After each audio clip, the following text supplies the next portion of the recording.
Assalamualaikum warahmatullahi wabarakatuh. Selamat pagi, salam jumpa dengan saya Suratinisi Channel. Pada kesempatan kali ini saya ingin sharing tentang bagaimana kita menyiapkan pembelajaran tahun 2021-2022 dengan menyusun jadwal pembelajaran dan RPP PAUD. Jadi saya tidak membahas untuk kesiapan fisik, misalnya harus menyiapkan termogan, sekolah semprot dan sebagainya, tidak, tapi saya lebih ke implementasinya. Baik Bunda Dayana semuanya yang selalu setia dengan Suratinisi Channel, sebelum saya mulai untuk sharing, sekali lagi saya ucapkan terima kasih dan tolong jangan lupa apabila video ini bermanfaat untuk di-share dan di-subscribe, oke? Baik, dalam implementasi ini yang akan kita bahas yaitu konsep, prinsip, dan strategi pembelajaran PAUD Dikdasmen di masa pandemi COVID-19. Lalu pengelolaan dan jadwal pembelajaran di satuan pendidikan, dan yang terakhir rencana pelaksanaan dan jadwal pembelajaran kelas atau MAPEL. Jadi ini pokok bahasan kita ada 3 ya, yaitu konsep, prinsip, dan strategi pembelajaran PAUD Dikdasmen di masa pandemi, pengelolaan dan jadwal pembelajaran di satuan pendidikan, dan RPP. Pandemi COVID-19 telah mengubah pola interaksi dan kebiasaan masyarakat. Dengan adanya risiko penularan, maka praktek penyelenggaraan pembelajaran membutuhkan penyesuaian untuk memastikan keselamatan warga sekolah. Karena kondisi demikian, lahirlah konsep pembelajaran tahun ajaran 2021-2022, yaitu pembelajaran yang dilakukan guru dengan tenaga kependidikan yang mengacu pada kebutuhan peserta didik, prokes, kurikulum kondisi khusus, prinsip pembelajaran, dan tetap adaptif terhadap dinamika kondisi pandemi. Nanti akan saya bahas satu persatu. Kebutuhan peserta didik. Mengacu pada kebutuhan peserta didik berarti pembelajaran yang nanti akan dirancang oleh Yanda dan Bunda diharapkan memenuhi kebutuhan psikososial maupun kebutuhan penguasaan kompetensi peserta didik. Protokol kesehatan, jadi mengacu pada prokes, berarti semua praktek pembelajaran harus mengacu pada protokol kesehatan yang sudah ditetapkan oleh pemerintah. Contohnya, ketika anak mau masuk sekolah, kita periksa dulu suhu tubuhnya, kita beri salam tapi tidak berjabat tangan. Ketika masuk kelas, anak-anak harus cuci tangan dulu, maskernya yang betul, dan sebagainya. Itu semua kita harus patuhi dengan ketat. Kurikulum kondisi khusus. Mengacu pada kurikulum kondisi khusus berarti satuan pendidik memilih satu dari 3 pilihan kurikulum, yaitu kurikulum 2013, macamnya kan ada 3 ya, kurikulum 2013 Bunda, yang nasional itu, kurikulum kondisi khusus, kurikulum mandiri yang sesuai kondisi dan kemampuan satuan pendidikan. Tapi di sini pembelajaran tatap muka terbatas nanti diharapkan kita memilih kurikulum kondisi khusus, kurikulum darurat di masa pandemi. Tapi apapun pilihannya satuan pendidikan, prioritas seluruh satuan pendidikan bukan untuk menuntaskan kurikulum tersebut, tapi memastikan setiap peserta didik mendapatkan pembelajaran. Prinsip pembelajaran. Sejumlah prinsip yang digunakan guru dan satuan pendidikan dalam merencanakan, menyiapkan, memandu, dan mengembangkan pembelajaran selama masa pandemi COVID-19. Di sini maksudnya nanti ketika kita berkegiatan pembelajaran, kita harus menggunakan prinsip pembelajaran khusus di masa pandemi. Jadi akan sedikit berbeda dengan prinsip pembelajaran ketika reguler. Dan yang terakhir adalah tetap adaptif terhadap dinamika kondisi pandemi COVID-19. Artinya, satuan pendidikan perlu mengantisipasi perubahan-perubahan yang mungkin terjadi terkait dengan kondisi pandemi termasuk lahirnya varian baru. Contohnya seperti ini Bunda, ketika kita sudah sepakat, sekolah dan orang tua menyepakati bahwa kita akan mengadakan pembelajaran tatap muka terbatas atau PJJ, tiba-tiba terjadi zona di daerah kita langsung jadi zona hitam atau zona merah. Otomatis kita serta-merta harus menyesuaikan diri. Kita tidak memaksakan harus selalu PTM, tapi kita mulai ke BDR atau PJJ. Jadi seperti itu ya, tetap adaptif terhadap dinamika kondisi pandemi COVID-19. Nah, ini prinsip dan strategi pembelajaran di masa pandemi COVID-19 yang saya katakan tidak atau sedikit berbeda dengan prinsip pembelajaran di kala reguler, yaitu siklus pembelajarannya. Di sini yang harus kita siapkan ada 3 dalam kegiatan pembelajaran, yaitu kurikulum itu sendiri karena acuan dari pembelajaran yang akan dilaksanakan nanti. Terus tindakannya apa? Pembelajaran, dan yang terakhir harus selalu ada assessment atau penilaian. Jadi di sini ya, siklus pembelajarannya 3 komponen yang harus dipenuhi: kurikulum, pembelajaran, dan assessment. Nah, ini Bunda prinsip pembelajaran yang sedikit berbeda dengan ketika reguler, yaitu pertama, kita orientasi pada peserta didik. Jadi nanti pembelajaran yang didasarkan pada kebutuhan, kondisi, dan kemampuan awal peserta didik, serta memastikan pemenuhan hak-hak peserta didik. Yang kedua, harus orientasi pada keterampilan hidup. Pembelajaran yang tidak hanya menekankan pada pencapaian akademis semata, tetapi di sini ditekankan pada penguasaan keterampilan hidup, termasuk keterampilan belajar, keterampilan beradaptasi di masa pandemi COVID-19. Yang ketiga, pembelajaran bermakna dan terdiferensiasi. Pembelajaran yang memandu peserta didik menghubungkan pembelajaran dengan konsep yang telah dikuasai dan praktek kehidupan sehari-hari peserta didik dengan memberikan diferensiasi cara belajar yang mencakup diferensiasi cara mendapatkan informasi, mengelola informasi, serta mempresentasikan hasil belajar. Yang keempat, pemberian umpan balik. Jadi pembelajaran yang memberikan masukan, umpan balik terhadap proses dan hasil belajar siswa secara spesifik, bermakna langsung sebagai upaya membantu peserta didik belajar secara mandiri. Dan inklusif, pembelajaran yang tidak diskriminasi, yang memastikan keterlibatan semua setiap peserta didik untuk terlibat secara utuh dalam proses pembelajaran. Ini prinsip asesmen, yaitu asesmen merupakan bagian terpadu dari proses pembelajaran, memfasilitasi pembelajaran, dan menyediakan informasi yang holistik, keseluruhan ya Bunda ya, sebagai umpan balik untuk guru, peserta didik, dan orang tua, agar dapat memandu mereka dalam menentukan strategi pembelajaran selanjutnya. Jadi ketika kita berikan penilaian, kita jadi tahu, oh anak sudah menguasai, berarti langkah berikutnya itu kita kembangkan. Tapi kalau anak belum menguasai, berarti kita ulang lagi. Jadi seperti itu.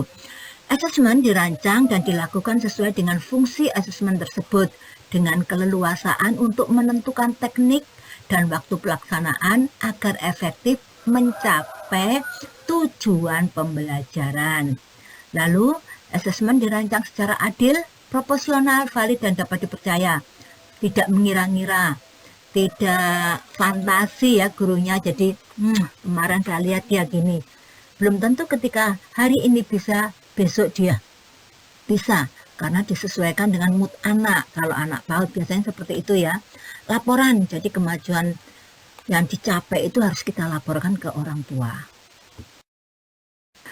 Baik Bunda, di sini yang saya sampaikan bahwa untuk menentukan pembelajaran tatap muka terbatas itu bukan satuan PAUD atau kepala sekolah mutlak, bukan. Tapi orang tua wali murid. Nah, caranya terserah. Satuan pendidikan mau menyebar angket, survei, atau apapun itu untuk mendapatkan jawaban bahwa orang tua wali murid setuju tidak. Nah, kalau setuju atau jawabannya ya, maka pembelajaran campuran yang dilakukan di satuan PAUD nanti akan ditindaklanjuti dengan membuat rencana dan jadwal pembelajaran campuran. Tapi apabila orang tua wali murid mengatakan tidak, itu pengelolaan dan jadwal pembelajaran campuran dan PJJ di satuan PAUD. Nah, selanjutnya ditindaklanjuti guru membuat rencana dan jadwal pembelajaran. Jadi di sini kenapa tidak ada PTM tapi kok campuran? Ya, karena tidak ada PTM murni di sini maksudnya ya. PTM itu makanya dikatakan PTM terbatas ya. Di sini itu campuran. Jadi hari ini sinkron, besok asinkron. Jadi seperti itu ya. Jadi tidak ada istilahnya, pokoknya tidak ada pembelajaran tatap muka murni. Jadi harus campuran dan PJJ. Pilih itu saja, campuran dan PJJ. Kalau PJJ berarti BDR, kalau apa itu campuran berarti PTM dan PJJ. Ini rekomendasi buat bunda-bunda yang tadi sudah sebar angket atau survei dan akhirnya orang tua wali murid menyetujui untuk campuran ya. Nah, di saat kita mengadakan PTM terbatas atau campuran, yang harus dilakukan guru itu 4 ini. Karena bertemu dengan anak itu kan sulit. Nah, ketika kita bertemu tatap muka sinkron, kita manfaatkan dengan sebaik-baiknya, yaitu pembelajaran tersebut harus berupa praktek, harus berupa diskusi, refleksi, dan umpan balik. Nah, karena apa? Karena di saat seperti ini kita memanfaatkan pertemuan itu. Jangan anak diberikan kegiatan yang anak asik dengan dirinya. Misalnya kegiatan mewarna. Anak hanya mewarna, menunduk, menyelesaikan tanpa ada komunikasi dengan guru. Tapi dengan waktu hanya 1 sampai 1,5 jam itu kita manfaatkan sedemikian rupa dengan memberikan ini. Praktik, diskusi, refleksi, dan umpan balik. Baik ya, praktek itu apa? Praktek itu menerapkan suatu pemahaman dalam bentuk tindakan nyata untuk mengembangkan kompetensi peserta didik. Diskusi berarti mencari solusi. Kita diskusi saja, misalnya tentang temanya, kenali virus corona. Anak-anak diajak diskusi. Virus corona itu apa? Yang sudah diketahui anak tentang virus corona itu apa? Jadi kita saling. Jadi di sini 2 arah, komunikasinya 2 arah. Lalu refleksi, mengenali, menandai, dan menilai upaya dan capaian belajar yang telah dicapai untuk menentukan langkah perbaikan pengembangan selanjutnya. Saat itu juga kita bisa langsung refleksi, apakah kegiatan lain yang kita berikan ke anak itu memang bisa untuk dilanjutkan pengembangannya atau kita ulang. Lalu umpan balik, memberikan umpan balik terhadap hasil pengerjaan tugas peserta didik dengan tujuan peserta didik mengetahui bagaimana yang sudah dikerjakan dengan tepat dan mana yang perlu diperbaiki. Ini ketika orang tua wali murid menjawab tidak atau no ya, berarti satuan pendidikan melaksanakan PJJ. Nah, rekomendasinya strategi pembelajaran adalah teknologi, yaitu teknologi pembelajaran. Bisa menggunakan apapun itu, misalnya dengan WAK, dengan video pembelajaran, atau anak diajak melihat televisi yang disiarkan atau disiapkan Kemendikbud atau radio edukasi ya, atau melakukan guru kunjung atau home visit. Tadi strategi untuk PJJ yaitu misalnya menggunakan teknologi, sekarang metodenya. Jadi ketika kita memberikan kegiatan main ke anak, yaitu usahakan pembelajarannya mandiri. Jadi kita melatih kemandirian siswa. Lalu tugas tersebut harus kontekstual, ya. Terus refleksi personal, mengenali, menandai, dan menilai upaya dari pembelajaran tersebut. Di sini kenapa nomor 3 tugas kolaborasi ini saya beri warna hijau, karena sepertinya tidak pas untuk anak TK ya, ini mungkin untuk anak SD dan sebagainya ya. Untuk mengadakan tugas proyek, tugas kelompok kan perlu beberapa orang memikirkan satu untuk membuat satu kesimpulan. Kalau anak TK mungkin kalau ketika tatap muka bisa, tapi kalau untuk jarak jauh tidak bisa. Kalau jarak jauh misalnya anak sekolah tinggi kan bisa melalui Google Doc ya atau apapun itu. Lalu di situ kita hasil ide kita share, lalu di situ izinkan untuk mengedit, izinkan memberikan komentar atau tambahan. Tapi kalau anak TK kan belum, makanya di sini saya kasih garis hijau. Kalau untuk anak TK nggak usah, jadi di sini aja. di nomor 1, 2, dan 4. Nah, ini alur pembelajarannya ya di masa pandemi, yaitu asesmen diagnosis, orientasi pelajaran psikososial, lalu PTM terbatas atau PJJ yang dipilih, lalu kita memberikan asesmen formatif atau langsung saat itu ketika selesai pembelajaran dan sekalian refleksi. Terus setelah refleksi kita tahu bahwa pembelajaran ini perlu diulang apa tidak, atau kita kembangkan atau kita lanjutkan. Kita masuk ke pengelolaan pembelajaran di satuan pendidikan. Apa dulu yang perlu disiapkan? 1, menetapkan kurikulum yang pertama. Tadi kan ada 3 ya, kurikulum 2013 yang nasional, kondisi khusus, dan mandiri. Jadi siapkan 1, mana yang akan dipakai. Lalu setelah itu, tetapkan tujuan pembelajaran dalam 1 semester berdasarkan hasil analisis KI dan KD. Kalau bunda-bunda dan Yanda mengikuti RPPM yang saya share ya di konten-konten sebelumnya, itu selalu saya tuliskan tujuan pembelajaran. Karena apa? Untuk mengukur, untuk assessment, untuk menilai sejauh mana anak dapat mencapai tujuan pembelajaran tersebut. Jadi dalam RPP itu seyogyanya dan wajib harus ada tujuan pembelajaran. Karena ini untuk mengukur, alat ukur. Lalu menetapkan komposisi dan fungsi pertemuan tatap muka terbatas dan menetapkan jadwal pembelajaran campuran yang dirancang berdasarkan hasil analisis pada poin A, B, C atau 1, 2, 3 itu tadi. Menetapkan kurikulum, menetapkan tujuan pembelajaran dalam 1 semester, menetapkan komposisi dan fungsi pertemuan, itu nanti kita langsung buat jadwal pembelajaran campurannya. Nah, sekarang kita akan menyusun jadwal pembelajaran satuan pendidikan. Tahapannya apa dulu? 1, kita pastikan kesiapan prokes di ruangan kelas. Misalnya penataan ruang kelas, yang tadi bangkunya 1,5 meter ya. Terus alat-alat yang ada di dalam, misalnya itu kita siapkan kalau anak-anak kan sering menggunting atau praktek langsung, sain atau sebagainya, kita siapkan tempat sampah di sebelah meja anak-anak. Kalau saya akali dengan tas kertas itu bunda saya buat cantik gitu, saya taruh di sebelahnya untuk menaruh sampah-sampah anak-anak habis berkegiatan lain, dan mungkin hand sanitizer. Kemudian menyusun kelompok belajar per kelas dengan komposisi yang sesuai. Kalau di sekolah lanjutan itu kan 18 maksimal, kalau di TK atau PAUD, KB dan sebagainya itu mungkin 5 atau 6 ya, kita sesuaikan dengan luas ruangan. Lalu menentukan durasi waktu. Nah, ini jangan sama dengan waktu reguler yang 3 jam atau 2,5 jam, tapi cukup separuhnya, 1 sampai 1,5 jam. Kemudian kalau sudah, yaitu kita menyusun jadwal PTM terbatas sesuai dengan aturan jumlah setiap minggu yang telah ditetapkan oleh satuan pendidikan. Guru memastikan alur masuk dan pulang antar kelompok belajar dan tidak menyebabkan kerumunan. Jadi misalnya ketika mau masuk, koridornya 1 ya disekat saja. Ini anak masuk, ini anak keluar, seperti di bank itu loh bun, atau di rumah sakit seperti itu ya, monggo. Kemudian menentukan durasi sesi PJJ sesuai dengan jenjang kelas yang telah ditetapkan oleh satuan pendidikan.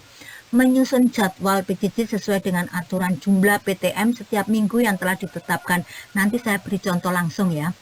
Lalu menuliskan daftar nama peserta didik.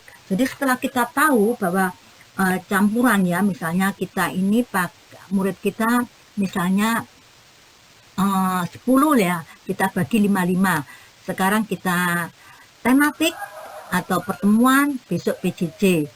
Sekarang seperti itu bunda. Nah, nama anak kita langsung tulis. Yang hari ini kita bagi kelas kan, kelompok A kita bagi kelas apel misalnya sama anggur. Nah, kita tulis di situ yang apel, berarti hari Senin ini masuk. Hari Senin masuk misalnya Andi, Bella, Caca, Desi, Ebi atau apapun, saya random ini saya. Nah, kelas berikutnya berarti dia tidak masuk, dia PJJ. Kelas berikutnya yang masuk kelas anggur, seperti itu. Nanti saya kasih contoh. Berikut contoh jadwal pelajaran kelas MAPEL pada pembelajaran di masa pandemi COVID-19 dengan asumsi bahwa jumlah guru dan kelas yang memadai untuk pelaksanaan. sesuai protokol SKB. SKB itu surat keputusan bersama 4 menteri ya. 1 guru berbanding 18. Ini untuk sekolah lanjutan yang sudah saya sebutkan tadi. Kita kan PAUD, berarti 1:5 atau 6 lah. Tersedia minimal 1 guru piket untuk setiap sesi PJJ per hari. Lalu tiap jenjang di sekolah berjumlah 2 kelompok belajar untuk setiap tahunnya, dan moda PJJ dalam contoh berjalan dalam bentuk asinkron, yaitu peserta didik berinteraksi dengan konten dan sudah disiapkan sebelumnya oleh guru untuk menyasar kemampuan non-kognitif serta kognitif peserta didik. Dalam penerapan nanti, satuan pendidik dapat menyesuaikan jadwal pembelajaran dengan kondisi satuan pendidikan masing-masing. Baik, ini saya langsung memberi contoh jadwal di TK atau KB yang ini bisa dipakai, atau mungkin kalau nggak setuju ya monggo dirubah. Saya hanya memberi sedikit wacana gambaran saja supaya Bunda punya punya wacana kalau nanti sekolahan saya dengan jumlah murid sekian tidak bisa seperti ini, berarti kita bagi 3, atau kan masing-masing sekolah atau satuan pendidikan itu kan tidak sama ya. Jadi misalnya kelompok A, ini saya bilang 1 kelas ya. Kalau di sekolah saya sih ada kelompok A-nya itu ada 2, A1, A2, B1, B2. Tapi di sini saya hanya memberi contoh seandainya satu sekolah itu mempunyai hanya 1 kelompok A1 rombel, kelompok B1 rombel. Jadi di sini kelompok A saya bagi 2, yaitu grup apel sama jeruk. Di sini ada Senin, Selasa, Rabu, Kamis, Jumat, Sabtu.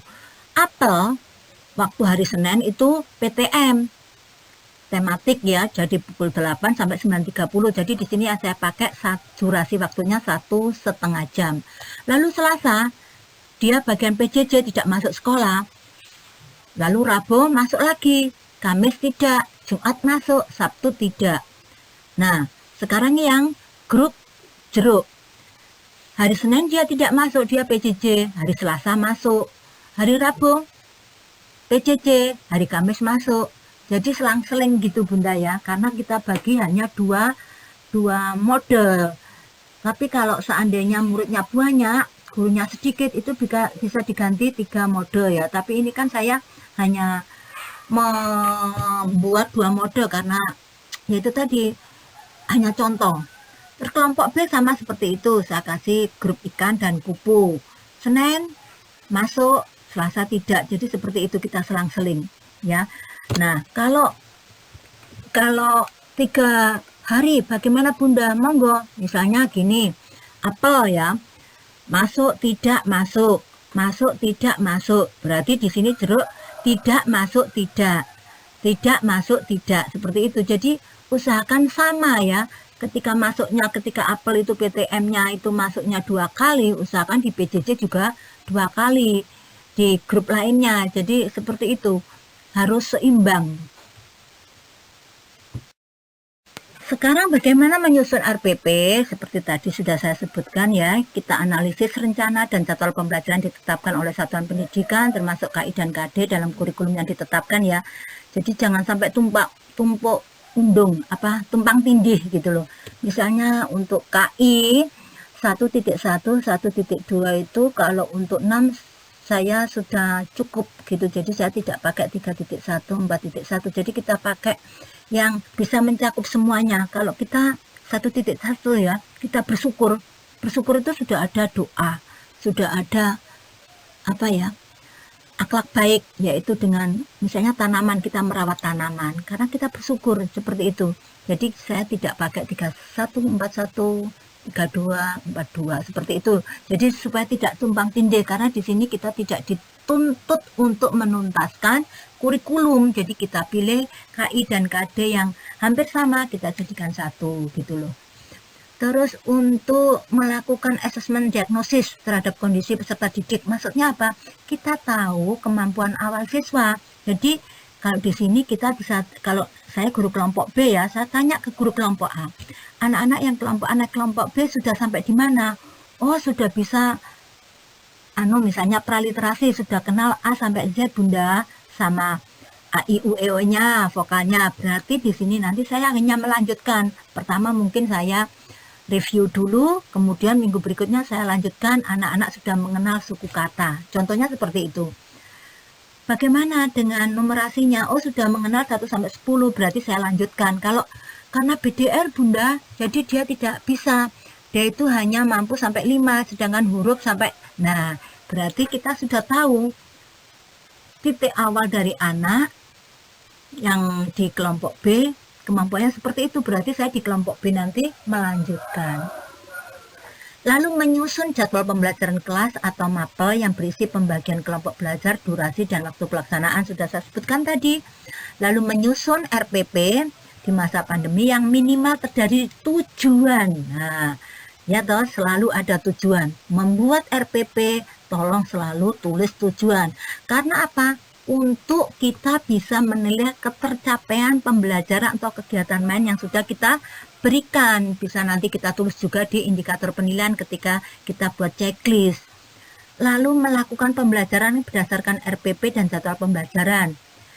Kemudian memastikan proses pemberian umpan balik, penguatan, pengayaan, dan remedi.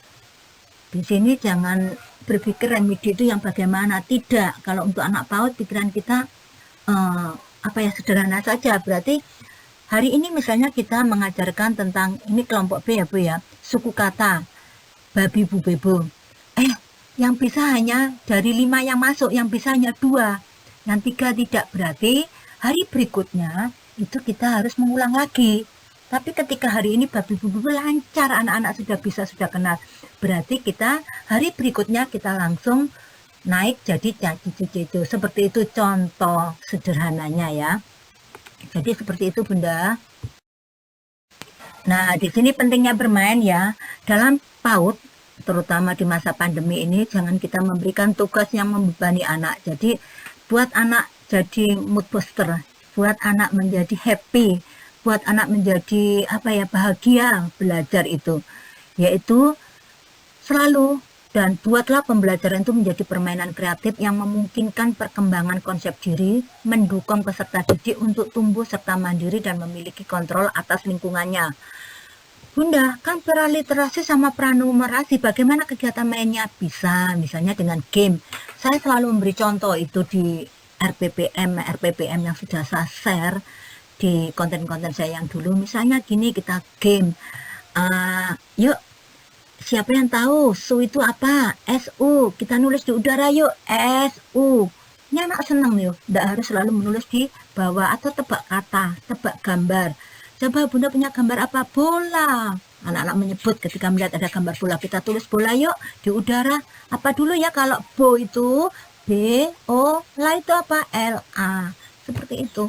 Jadi game. Kita pakai game ya. Monggo nanti dikembangkan sendirilah.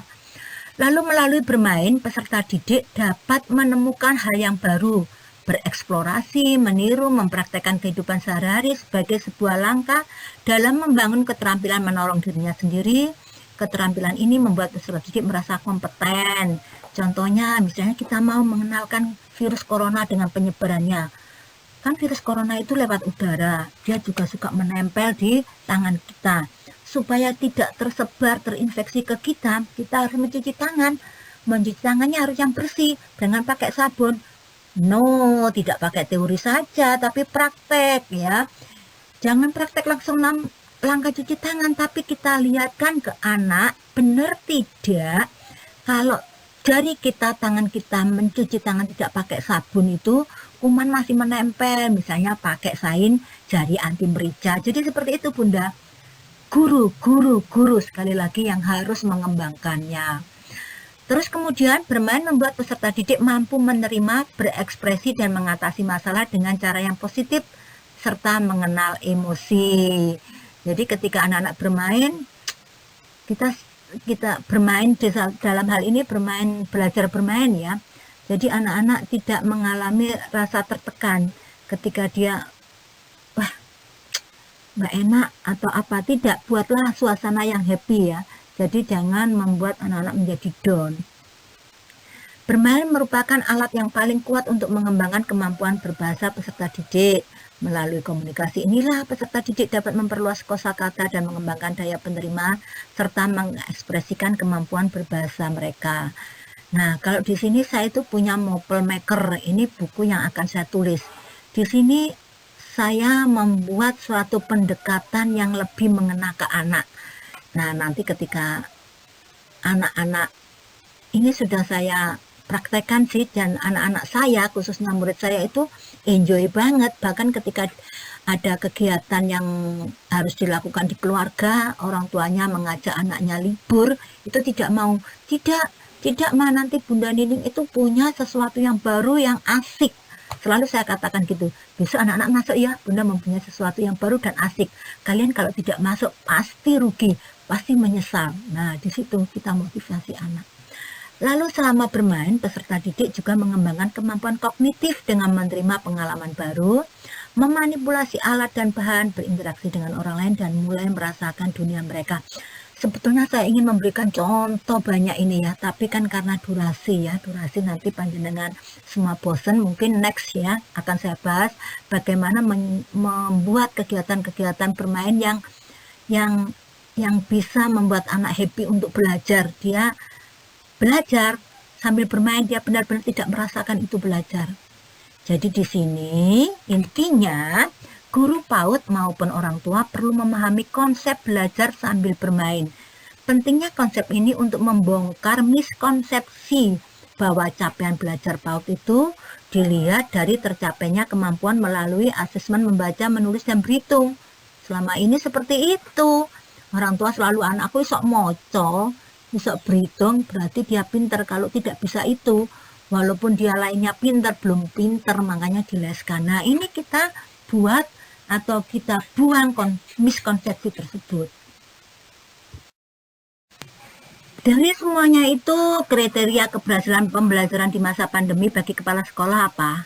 Yaitu ukuran keberhasilan kepala sekolah apabila tingkat kepatuhan protokol kesehatan pada sekolah tersebut sudah bagus. Tingkat pelibatan guru dalam melaksanakan, merencanakan, memberi umpan balik itu sudah bagus. Tingkat efektivitas pengelolaan pembelajaran pada satuan tersebut sudah bagus, dan tingkat pelibatan orang tua juga bagus. Ini baru disebut bahwa sudah berhasil bagi kepala sekolah dalam pembelajaran masa pandemi COVID-19. Untuk keberhasilan pembelajaran di masa pandemi bagi guru adalah ukurannya tingkat kepatuhan protokol di kelas, bukan di sekolah ya, di kelas itu sudah bagus. Tingkat pelibatan orang tua juga sudah bagus, tingkat pelibatan peserta didik bagus. Nah, mengadopsi rencana dan jadwal pembelajaran juga sudah bagus. Ini apa itu namanya? Ini ukuran keberhasilan guru. Jadi ini tadi ya, ruang lingkup pembelajaran tahun ajaran 2021-2022 untuk guru, yaitu pengelolaan pembelajaran di masa pandemi, terus penyusunan RPP, dan pengaturan jadwal pembelajaran kelas atau mapel di masa pandemi yang sudah kita bahas tadi. Baik ayah bunda semuanya, itu tadi yang bisa saya sharingkan tentang pembelajaran di tahun 2021-2022. Semoga bisa diterima, dan terima kasih untuk ayah bunda yang sudah mengikuti sampai selesai, tidak di skip-skip karena itu memang saling berkaitan. Kalau di skip-skip ada yang hilang nanti. Oke, saya ucapkan terima kasih, dan bila bermanfaat, tolong jangan lupa subscribe dan share. Oke, dari saya ucapkan salam sehat selalu, sampai jumpa, dan wassalamualaikum warahmatullahi wabarakatuh.